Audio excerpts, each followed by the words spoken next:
2024 ഡിസംബറിൽ വരാൻ പോകുന്ന UGC നെറ്റ് എക്സാം എന്ന് പറയുന്നത് വലിയൊരു ഷിഫ്റ്റ്, സിലബസ് ചേഞ്ചിനെ പ്രതീക്ഷിക്കുന്ന, അതുപോലെ തന്നെ വേറെ ഒരുപാട് ഷിഫ്റ്റുകൾ പ്രതീക്ഷിക്കുന്ന ഒരു എക്സാമാണ്. പൊതുവെ ഒരുപാട് മാസങ്ങളായി നമ്മളിതിനെക്കുറിച്ച് സംസാരിച്ചുകൊണ്ടിരിക്കുകയാണ്. പല ആളുകളും എക്സ്പേർട്സൊക്കെ ഇതിനെക്കുറിച്ച് പറഞ്ഞുകൊണ്ടിരിക്കുകയാണ്. അപ്പോൾ ഈ സമയത്ത് പ്രധാനമായും UGC നെറ്റ് 2024 ഡിസംബർ പരീക്ഷയ്ക്ക് വേണ്ടി പഠിച്ചു തുടങ്ങുന്ന ഒരുപാട് ആളുകളുണ്ട്. അവരോടാണ് ഞാൻ ഈ വീഡിയോയിൽ കുറച്ച് കാര്യങ്ങൾ സംസാരിക്കുന്നത്. അപ്പോൾ സ്വാഭാവികമായിട്ടും ജൂൺ എക്സാം ക്യാൻസൽ ചെയ്യുകയും പുതിയൊരു എക്സാം നോട്ടിഫൈ ചെയ്യുകയും അതിനുശേഷം പിന്നീട് ജൂൺ എക്സാമിൽ പ്രോബ്ലംസ് ഒന്നും ഉണ്ടായിരുന്നില്ല എന്ന രീതിയിലുള്ള വാർത്തകളൊക്കെ വരികയും ചെയ്തു. CBI റിപ്പോർട്ട് സമർപ്പിച്ചതൊക്കെ നമ്മൾ കാണുകയും ചെയ്തു. അപ്പോൾ കുറേ ആളുകളുടെ ഡൗട്ട്, ഇനി ഓഗസ്റ്റ് 21 മുതൽ സെപ്റ്റംബർ 4 വരെ നമ്മൾ ഓൾറെഡി അനൗൺസ് ചെയ്തിട്ടുള്ള എക്സാം ഉണ്ടാവുമോ, അതല്ല മുന്നേ നടന്ന 18-ാം തീയതി ജൂണിൽ നടന്ന എക്സാം തന്നെ വാലിഡ് ആയിട്ട് തുടരുമോ എന്നൊക്കെയുള്ള സംശയങ്ങൾ ഒരുപാട് ആളുകൾക്കുണ്ട്. സ്വാഭാവികമായിട്ട് സംശയങ്ങൾക്കൊക്കെ ഒരു ക്ലാരിഫിക്കേഷൻ കിട്ടണമെങ്കിൽ ഒഫീഷ്യൽ നോട്ടിഫിക്കേഷൻസ് വരണം എന്നുള്ളത് നമുക്ക് എല്ലാവർക്കും അറിയാം. ഇവിടെ നമ്മൾ മനസ്സിലാക്കേണ്ട ഒരു കാര്യം, ഇങ്ങനെ ഒരുപാട് സംശയങ്ങളുടെ ഇടയിലാണ് ഓരോ നെറ്റ് JRF ആസ്പിറൻസും ഉള്ളത്. അതുകൊണ്ട് തന്നെ ഈ സംശയങ്ങളുടെ ഇടയിൽ കൃത്യമായിട്ട് ഒരു വലിയൊരു വിഭാഗം ഇപ്പോൾ അവരുടെ പഠനം ഓൾമോസ്റ്റ് അവസാനിപ്പിച്ചിട്ടുണ്ട്. ഇനി ഇതിലൊക്കെ ഒരു ക്ലാരിഫിക്കേഷൻ കിട്ടിയതിന് ശേഷം മാത്രം പ്രിപ്പറേഷൻ സ്റ്റാർട്ട് ചെയ്യുക അല്ലെങ്കിൽ പ്രിപ്പറേഷൻ കണ്ടിന്യൂ ചെയ്യാം എന്ന് കരുതുന്ന കുറേ ആളുകളുണ്ട്. അവിടെയാണ് ഡിസംബർ എക്സാമിന് വേണ്ടി പഠിക്കുന്ന ആളുകളോട്, അതല്ലെങ്കിൽ ഈ ഓഗസ്റ്റിനെയും അല്ലെങ്കിൽ ഓഗസ്റ്റ് എക്സാമിന് ഫോക്കസ് ചെയ്യുന്ന ആളുകളോട് എനിക്ക് സംസാരിക്കാനുള്ളത്. പ്രധാനമായിട്ടും നിങ്ങളുടെ ഒരു പ്രിപ്പറേഷൻ വളരെ ഫോക്കസ് ചെയ്ത് മുന്നോട്ട് കൊണ്ടുപോകേണ്ട ഒരു സമയമാണിത്. കാരണം നിങ്ങൾക്ക് ഏറ്റവും കൂടുതൽ റിസൾട്ട് കിട്ടാൻ സാധ്യതയുള്ള ഒരു സമയമാണ്. കാരണം നിങ്ങളുടെ കൂടെ ഓടിയിരുന്ന ഒരുപാട് ആളുകൾ ഓൾറെഡി ഈ മത്സരത്തിൽ നിന്ന് പിറകോട്ട് വലിഞ്ഞിട്ടുണ്ട് എന്നൊരു സത്യം നിങ്ങൾ മനസ്സിലാക്കണം. അപ്പോൾ സ്വാഭാവികമായിട്ടും നിങ്ങൾക്കൊരു കോമ്പറ്റിറ്റീവ് എഡ്ജ് എടുക്കാൻ കഴിയും എന്നുള്ളതാണ്. അതുകൊണ്ട് നിങ്ങൾ ഈ സമയത്ത് കൂടുതൽ ഫോക്കസ് ആയിട്ട് പഠിക്കാൻ ശ്രമിക്കുക എന്നുള്ളതാണ്. ഞാൻ പ്രധാനമായിട്ടും ഇനി എനിക്ക് സംസാരിക്കാനുള്ളത് 2024 UGC നെറ്റ് ഡിസംബർ എക്സാമിന് വേണ്ടി ശ്രമിക്കുന്ന, അല്ലെങ്കിൽ അതിനുവേണ്ടിയുള്ള പ്രിപ്പറേഷൻ്റെ ഒരു സ്റ്റാർട്ടിങ് ടൈമാണല്ലോ ഇപ്പോൾ, അങ്ങനെ സ്റ്റാർട്ട് ചെയ്യുന്ന ആളുകളോടാണ്. ആദ്യമായിട്ടുള്ളൊരു ഒരു വലിയൊരു സംശയം എന്ന് പറയുന്നത് സിലബസ് ചേഞ്ച് ഉണ്ടാവും എന്നുള്ളതാണ്. സിലബസ് ചേഞ്ച് ഉണ്ടാകും എന്ന വാർത്തയാണ് ബേസിക്കലി ഒരുപാട് ഡിസംബർ UGC നെറ്റ് എക്സാം ആസ്പിറൻസിനെ ഇപ്പോഴും സ്റ്റാർട്ട് ചെയ്യാതെ അവരെ പിടിച്ചു നിർത്തുന്നത്. സിലബസ് ചേഞ്ച് ഒന്ന് അറിഞ്ഞതിന് ശേഷം സ്റ്റാർട്ട് ചെയ്യുക എന്നുള്ളതാണ്. അപ്പോൾ അവിടെ എനിക്ക് പറയാനുള്ളൊരു കാര്യം എന്താണെന്ന് വെച്ചാൽ, ഒരിക്കലും സിലബസിലൊരു ഡ്രാസ്റ്റിക്കായ ചേഞ്ച് ഡിസംബർ എക്സാമിന് വരാനുള്ള സാധ്യത വളരെ കുറവാണ്. എക്സാമിന് വരാനുള്ള സാധ്യത ഉണ്ടായിരുന്നു, ഇപ്പോൾ സാഹചര്യം മാറിയിട്ടുണ്ട്. നമ്മൾ തന്നെ ഡിസംബർ എക്സാമിൽ സിലബസ് ചേഞ്ച് ചെയ്യും എന്ന് പറഞ്ഞതായിരുന്നു. പക്ഷേ ഇപ്പോൾ ഇതിൻ്റെ സാഹചര്യം കൃത്യമായിട്ടും ചേഞ്ച് ചെയ്തിട്ടുണ്ട്. പല കാരണങ്ങൾ കൊണ്ടാണ്. ഒന്ന്, 2024 ജൂൺ എക്സാം നടക്കുകയും അത് ക്യാൻസൽ ചെയ്യുകയും പിന്നീട് ഒരിക്കൽ കൂടി അത് റീഷെഡ്യൂൾ ചെയ്ത് റീടെസ്റ്റ് നടത്താനുള്ളൊരു തീരുമാനം വരികയും ആ റീടെസ്റ്റ് ചെയ്ത് കഴിഞ്ഞാൽ കുട്ടികൾക്ക് പിന്നീടൊരു ഫ്രഷ് ആയിട്ട് സാധാരണഗതിയിൽ 6 മാസത്തെ പ്രിപ്പറേഷൻ ടൈം കിട്ടാറുണ്ട്. പുതിയ അപ്ലിക്കൻസിന് ഓൾമോസ്റ്റ് 6 മാസത്തെ പ്രിപ്പറേഷൻ ടൈം കിട്ടാറുണ്ട്. പക്ഷേ കഴിഞ്ഞ ജൂൺ എക്സാമിന് അപ്ലൈ ചെയ്ത ഒരു ആസ്പിറൻറ്റ് ഇനി ഒരിക്കൽ കൂടി അവന് എക്സാം എഴുതുകയോ എഴുതാതിരിക്കുകയോ ചെയ്യട്ടെ, എന്തായാലും ഒരു ഓൾമോസ്റ്റ് ഓഗസ്റ്റ് 4-ാം തീയതി വരെ അവരൊരു എക്സാം മോഡിലാണുള്ളത്. അപ്പോൾ അതൊക്കെ കഴിഞ്ഞ ജൂണിലുള്ള എക്സാം ബാച്ചിൻ്റെ തന്നെ എക്സാം ടൈമാണ്. അതിനുശേഷമാണ് പുതിയതായിട്ട് ഒരു അടുത്ത ഡിസംബറിലേക്കുള്ള കുട്ടികൾ പഠിച്ചു തുടങ്ങേണ്ട ടൈം ബേസിക്കലി നമ്മൾ ടെക്നിക്കലി പറയുകയാണെങ്കിൽ സ്റ്റാർട്ട് ചെയ്യുന്നുള്ളൂ. അതായത് ഓഗസ്റ്റിൽ മാത്രമേ സ്റ്റാർട്ട് ചെയ്യുന്നുള്ളൂ. അങ്ങനെ ആകുമ്പോൾ കേവലം 3 മാസം മാത്രമേ ഡിസംബർ എക്സാമിന് വേണ്ടി പ്രിപ്പയർ ചെയ്യുന്ന ആളുകൾക്ക് കിട്ടുന്നുള്ളൂ എന്നുള്ളതാണ് സത്യം. അതുകൊണ്ട് തന്നെ ഈ 3 മാസം കൊണ്ട് പ്രിപ്പറേഷൻ സ്റ്റാർട്ട് ചെയ്തിട്ട് കംപ്ലീറ്റ് ചെയ്യാൻ ഒരിക്കലും കഴിയില്ല എന്നതുകൊണ്ട് തന്നെ തീർച്ചയായിട്ടും ഡിസംബർ എക്സാമിൽ സിലബസ് ചേഞ്ച് ഉണ്ടാവാനുള്ള സാധ്യത ഇപ്പോൾ കുറഞ്ഞിട്ടുണ്ട്. നമ്മൾ തന്നെ സിലബസ് ചേഞ്ച് നമ്മൾ ആൻറ്റിസിപ്പേറ്റ് ചെയ്തായിരുന്നു, നമ്മൾ എക്സ്പെക്റ്റ് ചെയ്തായിരുന്നു, നമ്മൾ പറഞ്ഞിട്ടുണ്ടായിരുന്നു. പക്ഷേ ഡിസംബർ എക്സാമിന് മിക്കവാറും സിലബസിലൊരു ഡ്രാസ്റ്റിക് ചേഞ്ച് ഉണ്ടാവാനുള്ള സാധ്യത ഇല്ല എന്നാണ് നമ്മളിപ്പോൾ മനസ്സിലാക്കേണ്ടത്. 3 മാസം മാത്രമേ ഓഗസ്റ്റിന് ശേഷം നിങ്ങൾക്ക് പ്രിപ്പറേഷന് സമയം കിട്ടുള്ളൂ. ഓഗസ്റ്റ് മൊത്തം എടുത്താലും August, September, October, November, December ഫസ്റ്റിൽ നമുക്ക് എക്സാം എക്സ്പെക്റ്റ് ചെയ്യണം. അങ്ങനെ ഓഗസ്റ്റ് മൊത്തം എടുത്താൽ തന്നെ 4 മാസം മാത്രമേ ആവുള്ളൂ. പക്ഷേ ഓഗസ്റ്റിന് എക്സാം നടന്നാൽ, അല്ലെങ്കിൽ ഓഗസ്റ്റ് 21 മുതൽ സെപ്റ്റംബർ 4 വരെയാണ്. അപ്പോൾ വീണ്ടും 3 മാസത്തിലേക്ക് കുറയാണ് ചെയ്യുന്നത്. അങ്ങനെ സെപ്റ്റംബറിൽ എക്സാം നടന്നു കഴിഞ്ഞാൽ പിന്നീട് അതിൻ്റെ റിസൾട്ട് വരിക, അങ്ങനത്തെ കുറച്ച് ടൈമും കടമ്പകളും കൂടി സ്വാഭാവികമായിട്ടും ആസ്പിറൻസ് വെയിറ്റ് ചെയ്യുന്നൊരു ടൈമാണ്. അതുകൊണ്ട് എന്തായാലും 3 മാസത്തിൽ ചുവടെ മാത്രമേ ഡിസംബർ എക്സാമിന് വേണ്ടിയുള്ള ആസ്പിറൻസിന് ടൈം കിട്ടുന്നുള്ളൂ ഉള്ളതുകൊണ്ട് അതുപോലെ തന്നെ ഓൾറെഡി കുറേ ചീത്തപ്പേരുകൾ NTA വരുത്തി വെക്കുകയും ചെയ്തതുകൊണ്ട് സ്വാഭാവികമായിട്ടും വലിയൊരു സിലബസ് മാറ്റത്തിലേക്ക് ഇപ്പോൾ പോകാനുള്ള സാധ്യത ഇല്ല എന്നാണ് നമ്മൾ മനസ്സിലാക്കുന്നത്. അതുകൊണ്ട് തന്നെ ഇപ്പോഴുള്ള സിലബസ് വെച്ചുകൊണ്ട് തന്നെ നിങ്ങൾക്ക് UGC നെറ്റ് ഡിസംബറിന് വേറെ ഒന്നും ചിന്തിക്കാതെ പഠിച്ചു തുടങ്ങാമെന്നുള്ളതാണ്. ഇത് നിങ്ങൾ കൃത്യമായിട്ട് മനസ്സിലാക്കുകയും ഇന്ന് തന്നെ പ്രിപ്പറേഷൻ ഓൾറെഡി സ്റ്റാർട്ട് ചെയ്തിട്ടില്ലെങ്കിൽ ഇന്ന് തന്നെ സ്റ്റാർട്ട് ചെയ്യുകയും ചെയ്യേണ്ടതാണ്. കാരണം വലിയ സിലബസ് ചേഞ്ചിലേക്ക് എന്തായാലും പോവില്ല എന്നുള്ളതാണ്.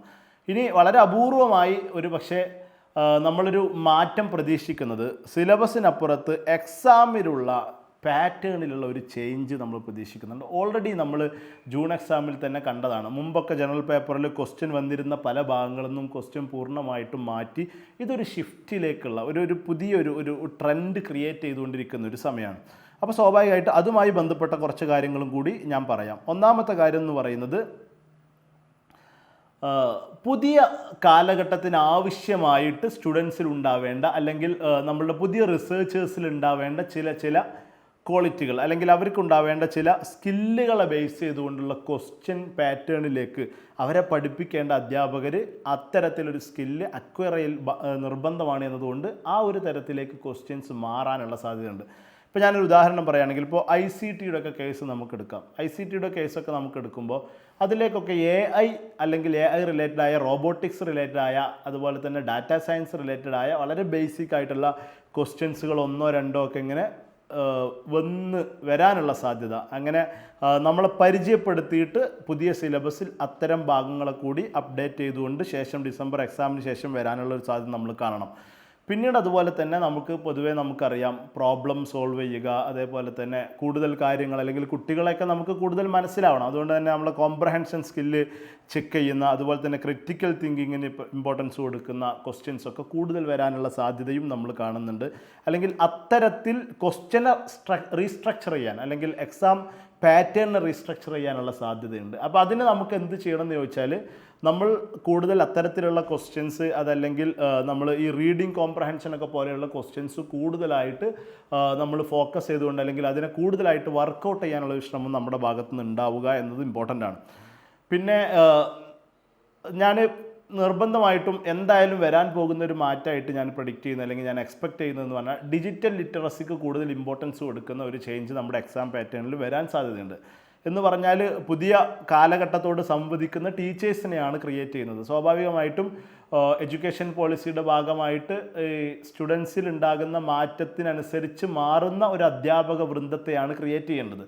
അപ്പോൾ സ്വാഭാവികമായിട്ടും ഡിജിറ്റൽ ലിറ്ററസി അല്ലെങ്കിൽ ഡിജിറ്റലായിട്ട് നല്ല കഴിവുള്ള അധ്യാപകരാണ് എന്ന് മനസ്സിലാകാൻ വേണ്ടി അല്ലെങ്കിൽ അത് ഉറപ്പുവരുത്താൻ വേണ്ടി അത്തരത്തിലുള്ള ക്വസ്റ്റ്യൻ ഞാൻ ഓൾറെഡി പറഞ്ഞു. AI റിലേറ്റഡ് ആയിട്ടുള്ള ക്വസ്റ്റ്യൻസൊക്കെ ഇനിയുള്ള ഒരു പക്ഷേ ഈ എക്സാമിൽ വന്നിട്ടില്ലെങ്കിലും ഇനിയുള്ള സിലബസ് മാറ്റത്തിലോ അല്ലെങ്കിൽ അത്തരത്തിൽ ക്വസ്റ്റ്യൻ പാറ്റേണിൻ്റെ മാറ്റത്തിലോ അത്തരം ക്വസ്റ്റ്യൻസിന് സാധ്യതയുണ്ട്, ഇടമുണ്ട് എന്ന് നമ്മൾ മനസ്സിലാക്കണം. അപ്പോൾ അത്തരത്തിലുള്ള ക്വസ്റ്റ്യൻസൊക്കെ വന്നു തുടങ്ങാനുള്ള സാധ്യത ഈ ഒരു എക്സാമിൽ വരുന്ന ഡിസംബർ എക്സാം മുതലുള്ളതിൽ നമുക്ക് പ്രതീക്ഷിക്കാവുന്നതാണ്. എന്നാൽ അതിനെ നമ്മൾ വലിയ വെയിറ്റേജോട് കൂടി ഒരുപാട് സമയമെടുത്ത് പഠിക്കണമെന്ന് ചോദിച്ചാൽ അതിൻ്റെ വളരെ ബേസിക് ആയിട്ടുള്ള കാര്യം ചിലപ്പം ടേംസൊക്കെ ആയിരിക്കും. AI റിലേറ്റഡ് ആയിട്ടുള്ള ടേംസുകളൊക്കെ ചിലപ്പം വന്നെന്ന് വരാം. നമ്മളത് ഉറപ്പായിട്ട് പറയല്ല, പക്ഷെ നമ്മൾ മാറ്റം പ്രതീക്ഷിക്കുമ്പോൾ ഇത്തരം മാറ്റങ്ങളൊക്കെ ഉണ്ടാകാനുള്ള സാധ്യതയുണ്ട് എന്ന് നമ്മൾ എക്സ്പെക്റ്റ് ചെയ്യുകയാണ്. പിന്നെ മറ്റൊരു പ്രധാനമായിട്ടും എല്ലാവരും ചോദിക്കുന്ന ഒരു കാര്യമാണ് നെഗറ്റീവ് മാർക്കുമായി ബന്ധപ്പെട്ടുള്ളൊരു കാര്യം. നെഗറ്റീവ് മാർക്ക് ഡിസംബർ എക്സാം മുതൽ ഉണ്ടാവാനുള്ള സാധ്യത നമുക്ക് തള്ളിക്കളയാൻ കഴിയില്ല, പക്ഷെ നമുക്കൊരിക്കലും അത് ഉറപ്പിച്ച് പറയാൻ കഴിയില്ല. കാരണം എന്താണെന്ന് വെച്ചാൽ ഒരു ഇപ്പോൾ ബേസിക്കലി എക്സാം കണ്ടക്ട് ചെയ്യുന്ന ഏജൻസി ഒരു വലിയൊരു പ്രോബ്ലത്തിന് അല്ലെങ്കിൽ ഒരുപാട് സജഷനുകളുടെയും ഒരുപാട് എന്താ പറയുക പുതിയ ഒരുപാട് ക്വസ്റ്റ്യനുകളുടെ നടുവിലാണുള്ളത്. അപ്പോൾ സ്വാഭാവികമായിട്ടും വലിയൊരു ഡ്രാസ്റ്റിക് ചേഞ്ച് ഈ ഒരു ടൈമിൽ കൊണ്ടുവരാനുള്ള സാധ്യത കുറവാണ് എന്നുള്ളത് കൊണ്ടും അതേപോലെ തന്നെ കുട്ടികൾക്ക് ഇനഫായിട്ട് പ്രിപ്പയർ ചെയ്യാനുള്ള സമയം കൊടുക്കാനില്ലാത്തത് കൊണ്ടും ഇത്തരത്തിലുള്ള ചേഞ്ചുകൾ കുട്ടികളെ മാനസികമായിട്ട് പ്രയാസപ്പെടുത്തുന്ന ചേഞ്ചുകളൊന്നും വരാതിരിക്കാൻ തന്നെയാണ് ഇപ്പോൾ സാധ്യത. നമ്മൾ ആദ്യം ഉണ്ടായിരുന്ന സിറ്റുവേഷൻ വേറെ ആയിരുന്നു, ഇപ്പോഴത്തെ സിറ്റുവേഷൻ ഡിഫറൻ്റ് ആണ്. അതുകൊണ്ടാണ് ഞാൻ ഇങ്ങനെ പറയാനുള്ള കാരണം. അതുകൊണ്ട് നെഗറ്റീവ് മാർക്കും ഇല്ലാത്ത ഒരു എക്സാം ആവാനുള്ള സാധ്യതയാണ് കൂടുതലായിട്ട് ഞാൻ കാണുന്നത്. ഒരു പക്ഷേ നെഗറ്റീവ് മാർക്കിലേക്ക് പോകാനുണ്ട്. അപ്പോൾ എന്തായാലും നമ്മൾ മനസ്സിലാക്കേണ്ടത് ഡിസംബർ UGC 2024 എക്സാമിന് വേണ്ടി പ്രിപ്പയർ ചെയ്യുന്ന ഓരോരുത്തരും മനസ്സിലാക്കേണ്ടത് വലിയ മാറ്റങ്ങളില്ലാത്ത ഒരു കമ്പ്യൂട്ടർ ബേസ്ഡ് ടെസ്റ്റിലേക്ക് തന്നെ ആയിരിക്കും ഒരു പക്ഷേ നിങ്ങൾ പോകുന്നത് എന്നതാണ്. അതുകൊണ്ട് തന്നെ നിങ്ങൾക്ക് ഇതുവരെ ഉണ്ടായിരുന്ന സിലബസ്, ഇതുവരെ ഉണ്ടായിരുന്ന ക്വസ്റ്റ്യൻ്റെ പാറ്റേണിൽ മാത്രമേ ചിലപ്പോൾ മാറ്റം നമുക്ക് പ്രതീക്ഷിക്കാൻ പറ്റുള്ളൂ. ബാക്കിയെല്ലാം അതുപോലെ തന്നെ തുടരുന്ന ഒരു എക്സാം ഒരു പക്ഷേ 2024 ഡിസംബറിലും നമുക്ക് വരാൻ സാധ്യതയുണ്ട്. അതുകൊണ്ട് തന്നെ പ്രിപ്പറേഷൻ നിങ്ങൾ അടിപൊളിയാക്കുക. ഒന്നും കൂടി ഉഷാറാക്കി കൊണ്ടുപോയാൽ ഓൾറെഡി ഓഗസ്റ്റിന് ശേഷം പഠിച്ചു തുടങ്ങാം, അല്ലെങ്കിൽ ഓഗസ്റ്റ് സെപ്റ്റംബർ എക്സാമിന് ശേഷം പഠിച്ചു തുടങ്ങാമെന്ന് കരുതിയിരിക്കുന്ന ആളുകളെയൊക്കെ പിന്തള്ളാനും അവരെക്കാളും ഒരു കോമ്പറ്റേറ്റീവ് എഡ്ജെടുക്കാനും നിങ്ങൾക്ക് ഓരോരുത്തർക്കും സാധിക്കും. ഒരു കോമ്പറ്റേറ്റീവ് എക്സാമിനെ നമ്മളെടുത്തോളം അത് തന്നെയാണ് ഏറ്റവും പ്രധാനം എന്ന കാര്യം ഞാൻ പറയേണ്ടതില്ലല്ലോ. അതുകൊണ്ട് 2024 ഡിസംബർ എക്സാമിന് വേണ്ടി പഠിച്ചു തുടങ്ങേണ്ട സമയം ഇപ്പോഴാണ്. നിങ്ങൾക്കിതിന് വളരെ സിസ്റ്റമാറ്റിക് ആയ ഒരു കോച്ചിങ് അപ്രോച്ച് അത്യാവശ്യമാണ് എങ്കിൽ തീർച്ചയായിട്ടും ഇതിൻ്റെ ഡിസ്ക്രിപ്ഷനിൽ സൈറയുടെ നമ്പറുണ്ട്. ആ നമ്പറിൽ നിങ്ങൾക്ക് കണക്ട് ചെയ്യാവുന്നതാണ്. നമുക്ക് 2 തരത്തിൽ, അതായത് സൗജന്യമായിട്ടുള്ള കോച്ചിങ് കൊടുക്കുന്ന ഒരു സിസ്റ്റവും അവൈലബിൾ ആണ് നെറ്റോക്സ് എന്ന പേരിൽ. അതുപോലെ തന്നെ നമ്മുടെ കോംപ്രഹെൻസീവ് ആയിട്ടുള്ള കോച്ചിങ്ങും അവൈലബിൾ ആണ്. എന്തായാലും നിങ്ങൾ 2024 ഡിസംബർ UGC നെറ്റ് എക്സാമിന് വേണ്ടി തയ്യാറെടുക്കുകയാണെങ്കിൽ മറ്റൊന്നും ആലോചിക്കേണ്ട. ഫ്രഷായിട്ട് നിങ്ങൾ ഓൾറെഡി ഉള്ള സിലബസ് ബേസ് ചെയ്തിട്ട് എത്രയും പെട്ടെന്ന് തന്നെ പഠനം തുടങ്ങുക എന്നുള്ളതാണ് ഏറ്റവും ഇമ്പോർട്ടൻ്റ് ആയിട്ടുള്ള കാര്യം.